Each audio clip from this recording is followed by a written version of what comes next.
าลูกหนังมีเข้าบ้านเตะทีเด็ด3คู่ประจำวันอังคารที่5เดือน5ปี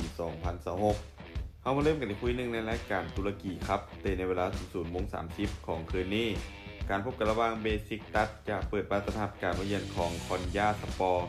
เบซิกตัสเจ้าบ้านมีฟอร์มโดยรวมถือว่าดูดีเกมบุกของทีมยิงประตูเฉลี่ยอยู่ที่3ประตูต่อเกม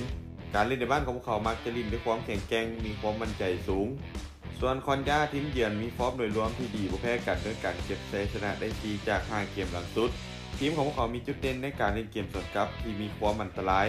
แต่เกมเยือนของทีมในบางนัดยังคงขาดความสม่ำเสมอและเกมรับยังคงมีช่องโหว่ให้คู่แข่งเจาะได้ภาพรวมเกมนี้ยังคงให้เจ้าบ้านเบซิกตัสดูดีกว่าเล็กน้อย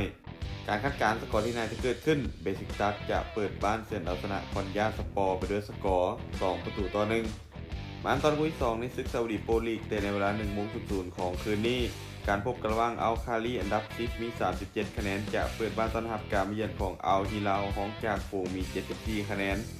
อัลคาลีเจ้าบ้านฟอร์มไม่ตรงหลังยังบ่ค่อยนิ่งมีชนะแพ้สลับกันเกมรับของทีมยังคงมีปัญหาอย่างชัดเจนเสียประตูค่อนข้างง่ายส่วนอัลฮิลาลทีมเยือนฟอร์มโดยรวมถือว่าค่อนข้างฮ้อนแฮงอย่างต่อเนื่องเกมบุกของทีมยิงประตูเฉลี่ยอยู่ที่ 2.6 ประตูต่อเกมพวกเขาเป็นทีมที่มีเกมบุกค่อนข้างหลากหลายและตัวผู้เล่นคุณภาพสูงภาพรวมเกมนี้ค่อนข้างเอียงไปทางทีมเยือนพอสมควรเอาฮิลาลพวกเขาในเป็นฝ่ายที่ครองบาสและบุกเข้าใส่ในต้นเกมมีโอกาสค่อนข้างสูงที่พวกเขาจะเก็บชัยชนะไปได้แบบบ่ยาก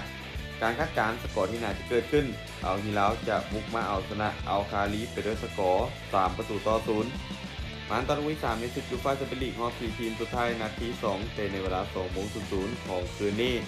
การพบกันระหว่างปืนใหญ่อาร์เซนอลจะเปิดบ้านต้อนรับการมาเยือนของแอตเลติโกมาดริดผลการแข่งขันนัดแรกเป็นแอตเลติโกมาดริดที่สามารถเปิดบ้านเสมอกับอาร์เซนอลไปด้วยสกอร์1ประตูต่อ1อาร์เซนอลเจ้าบ้านพวกเขามีฟอร์มการเล่นทรงหลังที่ยังคงมีสะดุดในบางเกมแต่เกมในบ้านของพวกเขายังถือว่าไว้ใจได้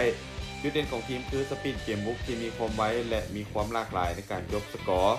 ส่วนแอตเลติโกมาดริดพวกเขามีจุดเด่นในการเล่นเกมรับที่ค่อนข้างเหนียวแน่นบวกกับการเล่นเกมสวนกลับที่มีความเฉียบคมภาพรวมเกมนี้มีโอกาสที่จะอึดอัดค่อนข้างสูงแอตเลติโกมาดริดน่าจะมาแพ็คฮับลึกรอจังหวะการเล่นเกมสวนกลับส่วนอาร์เซนอลน่าจะต้องเปิดเกมบุกซึ่งเสี่ยงถึกสวนกลับค่อนข้างสูงน่าจะระมัดระวังตัวพอสมควรแต่เกมนี้ยังคงให้อาร์เซนอลเจ้าบ้านดูดีกว่าเล็กน้อยและมีโอกาสที่จะเฉือนชนะไปได้การคาดการณ์สกอร์ที่น่าจะเกิดขึ้นอาร์เซนอลจะเปิดบ้านเฉือนเอาชนะแอตเลติโกมาดริดไปด้วยสกอร์2ประตูต่อ1สุดท้ายนี้ถ้าทุกคนสนใจแนวทางดีๆแบบนี้อย่าลืมกดไลค์กดแชร์ออกไปเพื่อเป็นแนวทางเพิ่มเติมและใครสนใจอยากลงทุนสามารถกดลิงก์ผ่านหน้าช่องได้เลยเด้อ